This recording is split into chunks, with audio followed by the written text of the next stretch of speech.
time for Common Man. Common man, charge the housewives like no one can. What'd you shoot? Where'd we play? Non-stop nonsense on deck today. Tune in, it's time for Common Man. Oh boy! Why should anybody aspire to be a common man, an average man? Do you realize what it means to be average?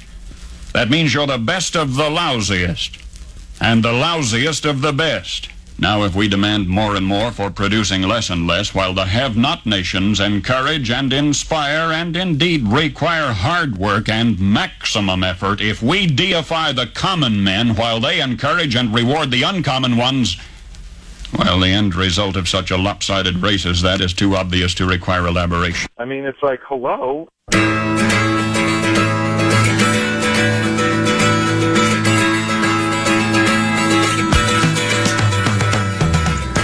Everybody has had a great summer. I thought Ant, in particular, has done a great job of, when he doesn't have the ball, cutting without the ball, screening for guys. I think he picked up a lot from the Olympic experience. So when your main guy's doing that, I think a lot of guys are going to follow.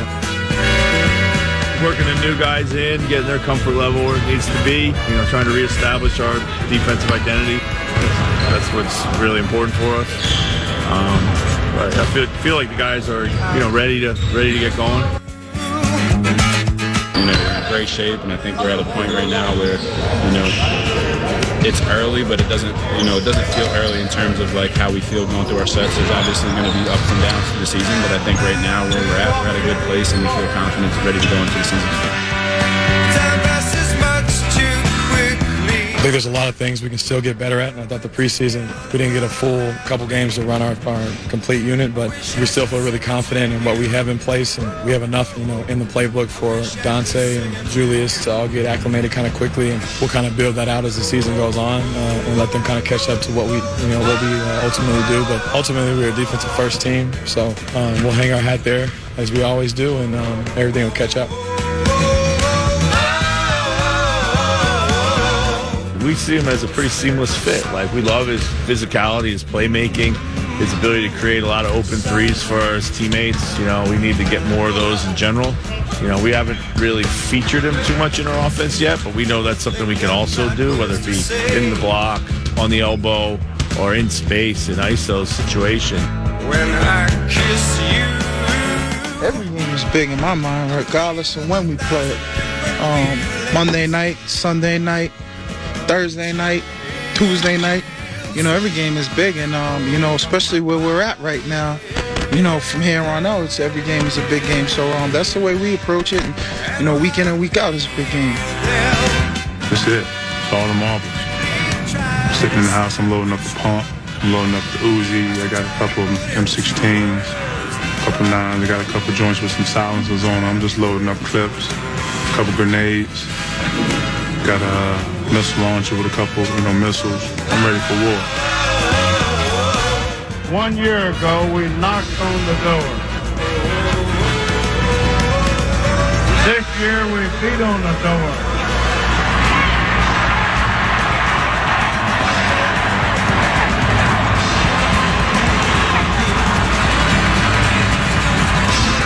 Next year, we're going to kick the son of in. Goosebumps. Inside the arc, the mid-post, stop the pop jumper. Rattles around, and Woods drop. The Wolves have the rebound. The Suns have missed their last 9 shots. 9 in a row they've missed. Ant against Durant, stops up top. Off the Gobert screen. Now on the left side, hounded by Eubanks. Pops on a 3 and strikes it. He's got another one. Anthony Edwards staring down Kevin Durant, slamming his chest with his fist. It's a 13-2 Wolves run. 64-42, Timberwolves by 22. They've been up by as many as 24. It's a Denver turnover. And the Wolves on the move, right side in. Donovan stop the pop 3, dribbles in. Look out, he slams it for 2. Anthony Edwards up to 21 points to lead up to 24.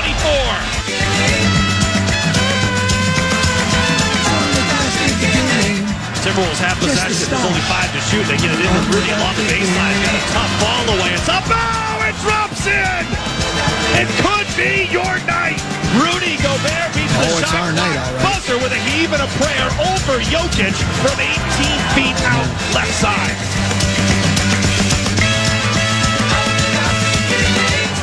open for the game. Conley picks the pocket of Jamal Murray. Conley feeds it to Nas. Down the lane. Extra pass to the corner. Ant sets himself. Fires the three. He hits it! It's 92-82. The Wolves lead by 10 with 3:05 left to play. An unbelievable turnaround here in the second half. From down 20 to up 10 in a Game 7 with everything on the line.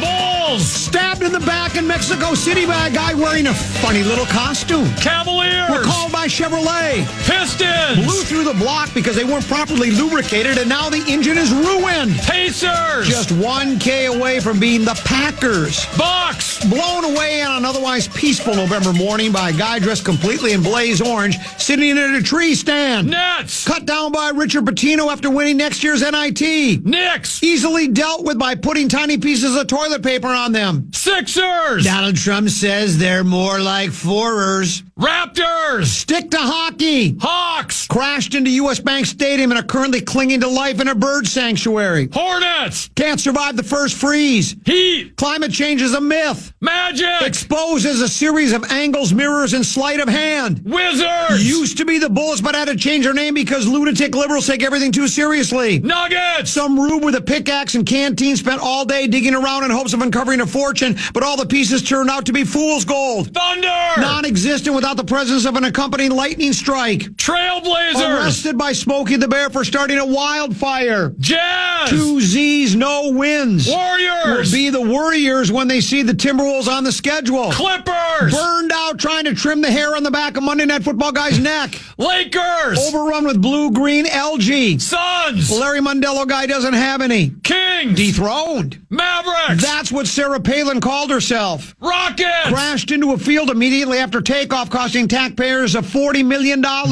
Grizzlies Domesticated by Dan Haggerty. Pelicans More like the Pelicans. Spurs Often occur in the feet, making running up and down the court nearly impossible. Celtics Save them for last because I couldn't think of anything funny. they're all dead Every one of them is dead. That dead list was probably dead and buried about 5 years ago. I don't know where we dug that one up. They're all dead, every single one of them. So much to get to today. The Wolves open up their season against the L.A. Kings in the city of so-called Angels. Vikings, quick turnaround. They will travel to the so-called city of Angels as well to take on the L.A. Rams. The fallout continues about Cheryl Reeves whining about the officiating. The Wild continue to move on. The Golden Gophers will play Maryland. All these topics to get to. Let's spin the wheel of topics.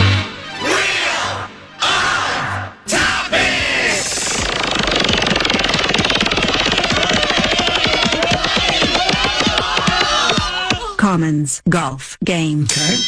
Worth mentioning, I think. What'd you shoot today? 77 Sunset Strip. 77 Sunset Strip. Where'd we play? A Woodhill Country Club. Where'd you hit it on? One. Right up the gut. How far from the green? I had to have a rescue club in my hand. Didn't get it quite over the top of the hill. Second shot? Just to the front of the green on the fringe. Just a couple of inches off the fringe in the rough. Then what? Made a brilliant up and down for par. Incredible. I played really well today. That's a it's an old Donald Ross old school country club, and it's got a lot of the false fronts, and it's got elevation changes, and it's got a lot of trickeration. Yet I went it's a par 71. I went par 35, par 36. I went 37-40. On the backside, I had that one stretch where I stumbled a little bit. I made 3 bogeys in a row on 13, 14, and 15. But then I finished strong, par, par, par. So really played well, starting to do the things that I used to do to make me good. And so hopefully the Wolves can be as successful at the Forum in L.A., the fabulous Forum, as I was at Woodhill today. Leave it to, this is just the way it is for Minnesota. We get to the Western Conference Finals last year. We make the big trade where we say adios to Big Meow and get the Randall character in and DiVincenzo. We're in, across, the NBA, for those that are paying closer attention to the NBA than I am. Wolves are, I don't know if they're, a fashionable pick to win the NBA championship, but certainly amongst the mix of the best teams in the West. And so to open the season, instead of getting the spotlight, the Lakers do, because it's the first time ever in the history of pro basketball that a father and son have played on the same court together, LeBron James and his son Bronny. What are the chances, Tennessee? Why do we get that matchup the first week or the first game of the season? Why can't we have the spotlight, like host the Spurs and have everybody be the talk of the town, the toast of the NBA? Instead, we've got to share the limelight with Bronny and LeBron. With their manufactured father-son duo they've got going on. That's exactly. And how about this? My guess is if it's close, which way do you think the whistles will go? They want LA to. You know what they want more than anything? They would love LeBron and Bronny to just be, trading off hitting baskets and the two of them being instrumental in a win over the Wolves and the celebration and the two, embracing at center court with tears flowing and confetti flying. That's what the NBA is looking for. And if you believe a lot of the WNBA, the Minnesota Lynx fans, it wouldn't be too much of a stretch to think the fix might be in the NBA. Apparently it is in the WNBA. Yeah. I mean, I think there are many people that think the fix was in so that the Liberty. But you know what, Tennessee? How long has the NBA been around? WNBA. 28 years? Yeah. Liberty win their first ever world championship. Good for them. We've got 4. So good for them. Should have 5. Yeah, should have 5. That's all right. But that's that. So Mark Rosen is in Los Angeles. Here's what I want to ask him, but I might refrain. You know how he likes to bring up the famous picture of him when he was 11 years old at the World Series at Metropolitan Stadium between the Twins and the Dodgers? And he's referred to it as a famous photo because I've showed it on WCCO TV a couple of times, and suddenly it's famous. Since it's the first Bronny LeBron regular season game ever, first time father-son, right? Maybe Rosie can get his son to take a picture of him, and that could become a famous photograph. The famous photograph of Rosen is famous. A lot of people are saying it's famous. Everybody has seen it. Rosen at that World Series game when he was 11. Now it's 75 years old at the first LeBron-Bronny game ever in the history of the National Basketball. First time a father-son have played together in the NBA. So we'll ask Rosen about that. He's planning to join us for a segment at 2. Is that correct? Yeah, he's going to call in. Wonderful. So we'll do that right now, though, as we go to break. Tennessee's got a keyword for us. The Fan and 2 men in a junk truck want to give you a shot to put $1,000 in your hand with our national cash contest. Just enter the keyword BILLS at KFAN.com now for a shot at winning. That keyword is BILLS. Enter now at KFAN.com.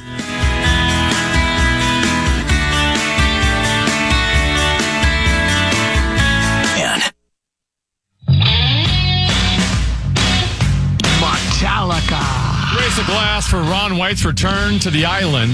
From hilarious childhood stories to witty tales about life now, you'll laugh along to it all when he takes the stage at Treasure Island on Saturday, April 19th. Tickets are on sale now. You can get yours at TICasino.com. Speaking of tickets, was Nick able to get those? I wanted to give away more tickets to Flop, Sweat, and Tears, but he's not in today, and he wasn't in yesterday, at least that I saw. They are not in the system. Can we still give them away, or can you not do that if I make the call? Because I'm kind of in control. Or will you get in trouble? I don't know. So if I just give them away and you take the name, it's on me. Sure. You can throw as long me as you under don't, the bus. yeah. Don't blame me in any way, shape, or form. We're going to give away, because Flop, Sweat, and Tears starts tomorrow. Chart House in Lakeville, 7 o'clock show. One show only, Meat Sauce, Common Man. Larry Mandela guy will give away a couple of pairs of tickets. And then, as I mentioned before, by the way, you can buy tickets at charthouselive.com if you don't win some. But also, if you buy a pair of tickets, it's gotten so bad for Meat Sauce and I that we are a BOGO. So if you buy Flop, Sweat, and Tears tickets, you get a choice of any of the, I think they have like 50 or so Mick Sterling tribute shows. So you get to pick a pair of tickets to that. When you get to the Chart House tomorrow, look for Harmonica Guy. He won't be hard to find. He'll have one of those harmonica harnesses on with a harmonica. And you find him and you say, hey, I want to get my tickets to the other show. That's how it might get to the point where we might give you money to come in, but just wait on that. But we'll do that a little bit later. Tennessee, some people are commenting on the montage. This one said, my baby daughter's first time listening to the Grum when we got in the car just now, the dead list made her cry. Well, it is a little, it's loud, it's verbose, it's out there. So I can understand why a newborn would be startled by it. Sure. And wouldn't be happy by it. So we do apologize for that, but there really wasn't anything we could do about it. Then someone else sent a text message that said, Tennant, we need some Nelly Heart of a Champion. This one doesn't make me run through the wall. Love the bit, though. Let's pump it up around here. Closer to text messenger guy. We appreciate it. Leave the montages to the montage master. We start with Only the Beginning by Chicago for every montage to start the year for every team because it's only the beginning. It's just getting started now. Only the beginning. Only just the start. We don't do Heart of a Champion yet. That'll come maybe later on in the season. Will say I've contemplated it with Vikings. I feel like the last time I played it, and it's been a while, I felt like I got a lot of criticism for it, including from yourself, that you're not a huge fan of that montage song. So I feel like I haven't played it because it's not the song. It's like I don't like to start the season. Yeah, but I'm just saying I've been thinking about it for the Vikings, right? Because you want positive montages with all their wins. Well, no, you could play that going into the next game tomorrow for Thursday. I'm saying when we played the first montage, just because I remember that day, I was caught off guard because I want Only the Beginning. That's how we started. So that was it. Heart of a Champion. Got the heart of a champion. Na, na, na, na, na, na. Feel my ring coming. I love Heart of a Champion. Okay. And if you want to play it tomorrow, coming off a bad loss to Detroit, I don't know if that's the best doesn't work now. Yeah, probably not the. Well, that's what I saw. Oh, by the way, one other text message that came in. How about this, Tenneby? This is from Goat Guy. As if Pat McAfee hasn't stolen enough from you, they just referred to Cat as Big Meow. Now, for those people that think I'm paranoid and think they, they call it the program, and I accuse them of stealing it from me. Because I do believe, and I've talked to Greg Swedberg in the coroner's office about it, that he believes, as I do, these national programs have people that will listen to stuff. Because if they pick up something like the Grum from some Midland midday show in the Midwest, no one's going to know nationally. They're going to think he's got the Grum. I kind of get it. It's cool. And no one will believe that it started here. And same thing with Big Meow. Somebody, because I've been calling him, I'm the only one that calls him. I guess you do as well. It never caught on. I thought it was going to catch up. Big Meow, he said he didn't really like it, but he didn't care if I called him that when we had him on before the start of last season. About this time last year, actually it was during training camp of last year. But anyway. So, and as I've said before, that's all right if Pat McAfee, if he's desperate for material. You wouldn't think they would be. They got like 13, 14 panels, just like Dan Patrick does the same thing. They've got like 8, 9, 10 different people. A billion producers. Yeah, it's like, I don't know why you need the help, but thievery is the sincerest. Wasn't the Dan Patrick show that stole your intermission music? Yes, I think they did. I think they may have done that. I don't know if it was that for sure. I know they did over at the Bullseye. They do that at Target. But as I've said before, thievery is the sincerest form of flattery. We like List Radio. Speaking of national talk show hosts, I think it's Ben Mahler is his name from Fox Sports. He calls List Radio lazy radio. We do as well. We call it segment killing radio. Power Rankings Week 1, National Basketball Association from NBA.com. John Schumann writes the piece, including other things like teams of the preseason, movement in the rankings, Week 1 team to watch. Who do you think he has for Week 1 team to watch? I guess I'll say the Lakers just because they got Bron and Bronny. Nope. There is a Timberwolf connection, though it's not the Timberwolves. Well, the Knicks. Correct. With Big Meow. Team to watch. New York with some depth issues as they begin the season. We're going to see a lot of the Knicks' new starting lineup as they visit the Celtics on opening night and host the Pacers on Friday. So our guy, our former guy, Big Meow, now with the Knickerbockers, is bringing them. Apparently, there's some interest to that. Now, power rankings: Boston Celtics number 1, defending NBA champions. I would suppose so. Number 2, Tenneby, A team that I was very high on last year. OKC. How did you know? Well, I've just been seeing some other NBA preview stuff, and they seem to be the next great team, according to some. NBA.com with John Schumann. Who do you think he has ranked as the third best team starting the season? After that, then you can get into the Dallas, Minnesota, Denver, maybe the New York Knicks. New York Knicks. He's got the New York Knickerbockers as the number 3 team. At number 4, your soon-to-be NBA world champion Minnesota Timberwolves. He has them power ranked as the 4th best team. Here's what it says. A year ago in this space, and this is what he wrote, this is the year when we find out if the Wolves can continue to employ both Rudy Gobert and Karl Anthony Towns. That's what he wrote last year. He goes on to say, with Minnesota having its best season in 20 years and reaching the conference finals, the answer seemed to be yes, they can. And they traded Towns just before training camp. They talk a bit about the preseason takeaways about Randall and DiVincenzo or DiVincenzo. Is it DiVincenzo or DiVincenzo? DiVincenzo. And then I talked about things to watch in week 1, blah, blah, blah. They have the Denver Nuggets at number 5. But I do find it interesting, Tenneby, that, I certainly am excited about the upcoming Timberwolves season and think that, they're going to be in the mix in the West.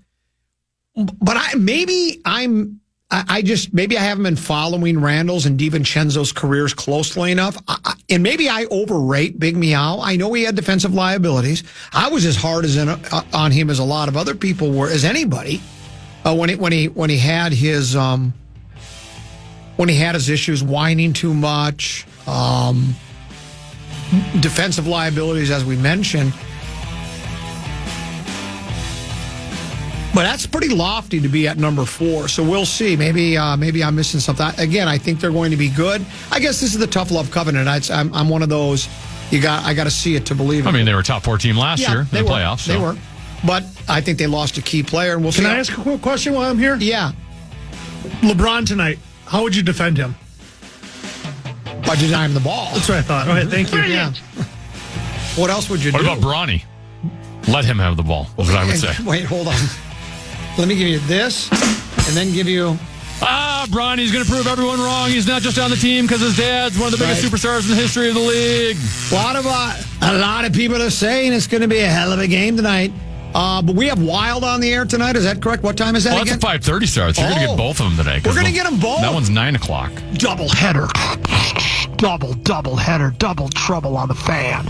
Knicks. No. Who are we playing? Lakers versus the Wolves. But before that, it's who are the Wild playing? They play the Panthers. Wild versus Panthers, followed by Lakers and the who?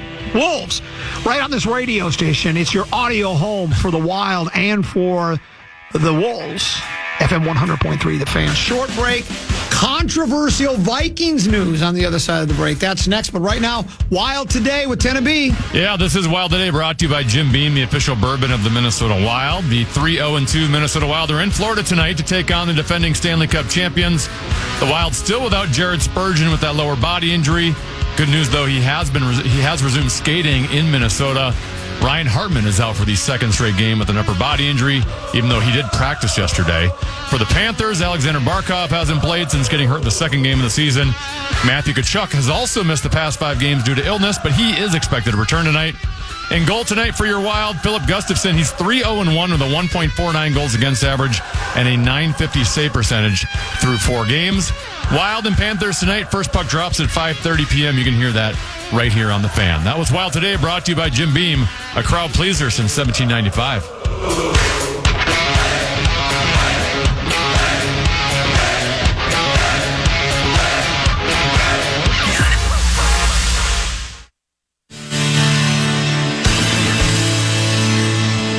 The high-stake action as the UST Tommies battle the Golden Gophers at XL Energy Center on October 26th. Enter for a chance to win tickets to this game that promises to be unforgettable now at KFAN.com keyword contest. That's KFAN.com keyword contest to enter today. Level of 13-14 pass, Common Man program. I'm Common. He is Tenneby. Mark Rosen will join us for one segment. He's in the so-called City of Angels. He's double dipping. He'll be there for the Wolves season opener. They'll be taking on the Los Angeles Lakers. And then, of course, tomorrow night, the Vikings are in Los Angeles. The Vikings are in Los Angeles. They will be playing the Rams. You'll hear the Rams-Vikings game on this radio station. Our coverage begins at 5. Yeah. And be here for the kaboom at 7:15. Eric Escala, the former legend, the former legend. Well, he's still legendary, but the former WCCO legendary news reporter who does Almanac now, will oftentimes provide me with. He scours the interweb and provides me with show prep. And there's something called Vikings fan page. I think it's run by Vikings fans. I don't know anything about it. All I know is this correct? Over the last 10 quarters, the Vikings have scored just 3 offensive TDs. I think that's correct. Is that right? Which is the least in the NFL during that span. 3 TDs on 30 possessions. Unless you're, at least for me, unless I'm poring over statistics, which really isn't my cup of tea, but unless you're poring over statistics or really culling through them, I would not have been able to tell you that. But that's, again, we're 5-1. You seem like you feel like if you're going to critique the Vikings at all in a negative way, you have to preface it by saying, I know they're 5-1. Otherwise, people get insulted or get annoyed or what more do you want? I saw on one of the message boards, could have been Fish Wrap East, West, could have been Athletic, could have been NFL.com. Someone said, why don't people just relax? We're 1 play away from being 6-0. But you can turn that the other way around. Didn't we lose closely to the Jets and to San Francisco, right? Those were both 1-score losses. Couldn't a play... Well, the Packers ended up being close, too. Yeah. So the Packers... Was the Jets game close? Yeah, I mean, they had the ball at the end, right, for a chance to go ahead. So it's like... and it's okay when you're a fan to always look, but I just... Fans always seem for the... maybe you just have 2 types of fans. You have the ones that always want to accentuate the positive and the ones like me that want to accentuate the negative. And, so you can play that game where, 1 play we could be, and you're right. If they convert the 2-point conversion against the Kitties, we don't know, the line still may march down for a tutty. But if they didn't, we win the game. We're 6-0. But if Green Bay did this or the Jets did that or San Francisco did that, those were all 1-score games. We could be 3-3. So I just say we're 5-1, and that's where we're at, and it's a good place to be. Pretty good to be there. It's pretty good to be there. I saw another, and you sent this to me. It says it's a tweet, and you provided me a screenshot with it. It says, after 6 games, the Vikings have faced the following pass defenses ranked by EPA/pass allowed. What is that statistic? I believe, and don't quote me, that EPA is it's an efficiency rating, so it must be efficiency per pass attempt or something like that. All right. Or per attempt. Giants were 11th. Niners were 9th. Texans 3rd. Packers 5th. Jets 8th. Lions 6th. Then it says the Vikings' next 7 opponents and their pass defense rankings by EPA pass allowed, 24th, 23rd, 32nd, 18th, 2nd, 30th, and 25th. I got to think the lower the number, the worse you are, right? So in other words, it's time now to, Tenneby, of course, would be rubbing his grubby little hockey gloves together. I would be rubbing my grubby little golf gloves together, saying, now's our chance to get this thing turned around right now. Eat. Yeah, it's time to eat. Yeah. It's Van Halen right now.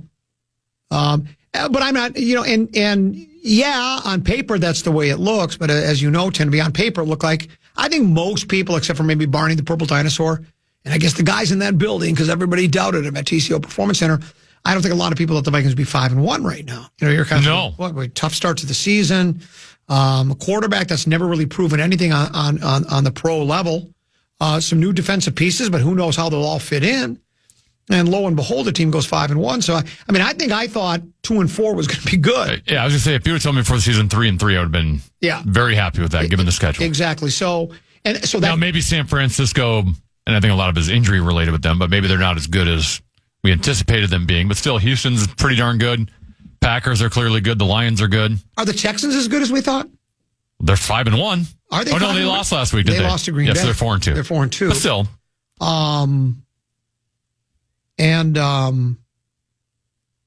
I thought I read somewhere, or maybe it was just someone sent me an email, because I get a number of emails from people to comment at KFAN.com, and we go back and forth and discuss the comings and the goings of the day. And it has Stroud kind of last couple of weeks not played as well? Because remember last year he was brilliant. Did he win Rookie of the Year? He had to have, yeah. I mean, he was just simply brilliant, right? He led the Texans to the postseason play, and I think they won a playoff game. But I thought I read where last couple of weeks, and again, that doesn't mean, well, they drafted the wrong guy. Well, his best wide receiver was hurt. Okay, he's out for some time. Okay. He didn't play against the Packers. All right, so Nico Collins. So maybe that has something to do with it. But I'm always, unless a team shows a long stretch of and that's why the Vikings, that's why I'm very optimistic, because they showed a very long stretch of playing well. They won 5 in a row. They lost. They had the game was hanging in the balance all the way until mid to late in the fourth quarter. So certainly, a play here, a play there, and the Vikings could have won the football game. But and that's like the Rams. The Rams, are they 2-4? They're 2-4. There's rumors now this morning that I saw within the last hour that they might be shopping Cooper Kupp. Okay. In other words, they're looking at it as we're donezo. Well, if you're trying to shop Cooper Kupp, right. Yeah. So they're thinking maybe they're donezo. But you do look at the next stretch of games, and we kind of anticipated this before the season, but I think even as the season has played out, I think not much has changed. At Rams, home to Colts, at Jacksonville, at Tennessee over the next 4. I mean, you should be able to go at least 3 or 4 there. At least. If not, run the table. We'd like to say. They should be favored in all of them. A couple of people have texted, courtesy of our Bradshaw and Bryant KFAN text line. Expected points added is what EPA is. Oh, sorry. I thought it was the Environmental Protection Agency, and I was wondering why would that have anything to do with pro football, but EPA also stands for expected points added. Then you sent me this one. Well, not our Speedy, but the Speedy wideout for Detroit, suspended for 2. He was suspended last year for a handful of games for gambling. And this one is for performance and for PEDs. Performance enhancing drugs, yeah. So I was reading some things. And his performance was enhanced, so maybe it had something to do with it. Well, if he was using them before or during the last game, that sure didn't help, because he had 1 catch for -4 yards. So that certainly wasn't very good. I'm reading things from people that, and I don't follow there's some kind of a formula or something where if you have a 2-game suspension, 3-game, or 4-game, the 4-game is obviously a much more serious breach of conduct. And I thought what I read is there were some people insinuating that it's not like he was probably taking steroids. It was like he may have been taking a medication that inside one of the ingredients is a banned substance. And what you're supposed to do is go through people in the team, apparently, and then get it cleared, because I'm using this for that, not for, and maybe he just missed that. But it's just, if you're the club, I don't know, isn't there somebody watching this kind of thing? Because, again, I don't think he makes or breaks the club. But he has had a good start to the season. He stretches the field for you. And even if he's not catching passes, it's the decoy stuff. If he's dragging defensive backs downfield, that opens things up for the other lines of wide receivers. The good thing for the Lions is they got Tennessee this week, and I think they've got just 1 win. But then it's Green Bay at Curley. And, I think with Jameson Williams out of that game, I don't think that's the be-all, end-all. But it certainly doesn't help that club. This was the other thing you sent me, and this is an astonishing statistic. The Lions offense is the only team with more offensive TDs than incompletions. Crazy. In a 4-game span since the merger. 18 touchdowns and only 16 incompletions. That's bonkers. I don't even know how that's possible. It just goes to show you how efficient the Kitties and Jared Goff have been to this point. where. And you also have to have a really good run game to also be able to do that's that exactly too. right. That's exactly right. You have to have that balance. Yeah. Which they do. We didn't talk a lot yesterday about A. Jones playing on Sunday. I was convinced he was not going to play. When they traded for Cam Akers, I thought that was almost like an emergency trade just because we don't want to go into the Detroit game with only, who's our other running back? I can never remember his name, our backup, until Akers. Ty Chandler. It just felt like, to me, the Vikings didn't want to go into that game with just Ty Chandler. They knew they would need to run the ball. You got to have a balanced attack to be, I think the more balanced attack, the better chance you have to be successful, right? Doesn't it say, again, you don't have to have it always in a balanced attack, but it helps. But he played and he was very effective. Shy of 100 yards rushing, but not by much, I don't think. I think he had one tutty, caught some passes, and so having him in the lineup is just, I mean, obviously if JJ's out, if you're going to say who's the most important player to the Vikings offense, you probably say JJ. But I'll go JJ, yeah. But when you've got a running back that he said before the season, Jones said, he thinks he's, hold on.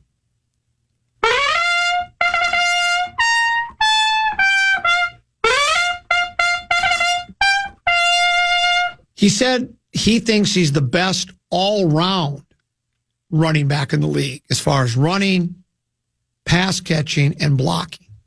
And I'm not paying as close attention to all the running backs and what they do in all phases of the game, but you could probably make that argument. That's why I think he is so important to the club. Probably not as important as JJ, but a close second. And then, of course, your quarterback, obviously, we all know that. But he makes such a difference. And, when the Vikings, again, it's because I'm negative, right? I'm always looking at the glass half empty. When they signed him, people were jumping up and down and talking about what a great acquisition it was because just see how brilliant he was in the second half of the season last year. He helped the Packers get to the playoffs and win a game against Dallas. But he also missed 5 or 6 games, so he was fresh. I'm not holding that against him, but I think as the season wears on, if your running back plays every game, and he's a bell cow, is that what they call it when a guy runs a lot?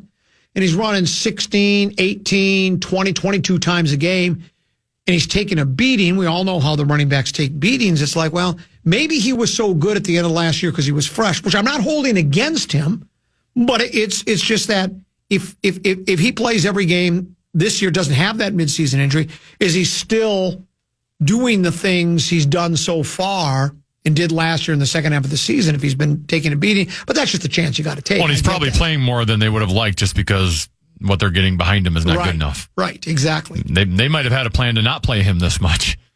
And then they see the way Ty Chandler's going, well, I guess we got to play Aaron Jones, especially in something against Detroit. We got to make sure we're trying to go all out to win here. Yeah. By the way, Jones, according to Ben Gessling today, Ben Gessling tweeted 37 minutes ago, Aaron Jones said he's feeling good coming out of the Lions game. He's got some regular soreness 2 days after the game, but he didn't feel any extra issues with his hamstring. Okay. Which would be, which I guess is, we know how the hammies can be. They can keep players out. That's what I think JJ had last year, was out for 7 weeks. Somebody last night in the Monday Nighter for, I think it was the Bucs, their wide receiver. Who's their number one wide receiver? Mike Evans. Did he have a hammy and have to leave the game? He got hurt, and so did their second wide receiver, Chris Godwin, who's I think was leading the league in catches this year. And he had a bad injury. Really? Yeah, dislocated ankle. Ouch. And that's foot's facing the wrong way, kind of an injury. Ooh. Yeah. Is that season ender? Or is that I think he's out for the year, but I haven't read up on it today. But so then I lost my. Well, I didn't. It wasn't as bad. I thought I was going to make a. I thought the Bucs when they were up 10-0 was going to be a bonanza for me for spread swing because I think what was that? I accidentally kicked the chair. Oh, I thought something fell off the wall. No. I thought I was going to have a bonanza because I think I took the Bucs to beat the Ravens, but it didn't work out that way. Rosen will join us at 2. Did Deuce pick the Ravens? No, I don't think he did. I think Deuce picked a game that he lost again. He picked... Oh, Rosen picked the Ravens. Of course he did. Yeah. Who did... You did not pick the Bucks. I didn't? You had Detroit +2. That worked out. You had Houston +2.5. That didn't work out. I'm guessing they might have been around that area for covering, though. Wasn't that a very close game? Wasn't it like a 2-point game? Yeah. Who did Deuce... I think Deuce had one that just backfired completely. Deuce had Atlanta -3 against Seattle. That didn't go well. And then he had Jacksonville -5.5. I forget how they did against New England. That's so good. Here's a text message. Common, you should have a program on Saturday morning, Lions Living Room. You could go back to back with Packer Preview. I thought I was listening to a station in Detroit. LOL. Well, there is that. Then get LaBelle to do a Bear show. Yeah. Hard not to talk about them the way they're playing.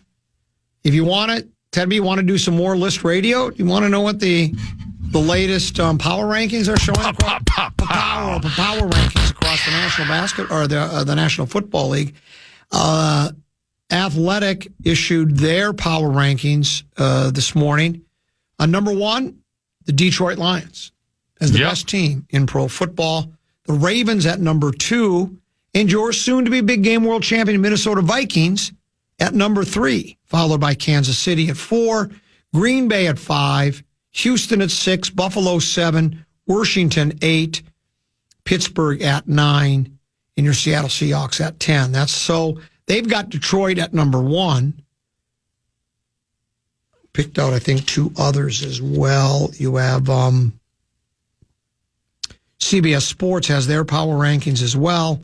At number 1, they continue to have the Kansas City Chiefs.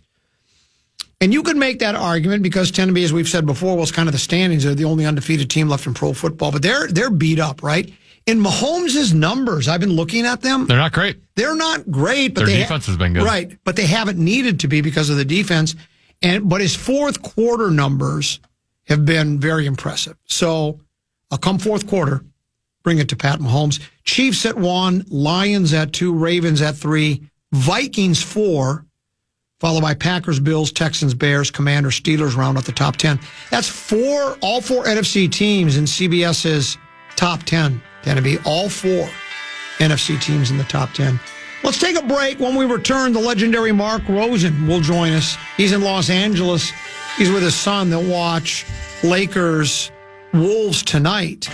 And then he'll also be there for the Vikings game that you'll hear on this radio station tomorrow.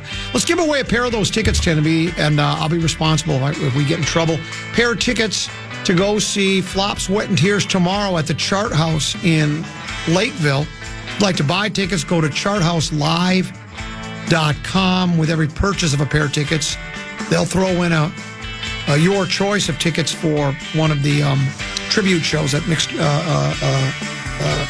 Sterling puts on. Nick Sterling. And shows tomorrow night, 7 o'clock. Be the 11th caller. You'll be a winner right here on The Fan.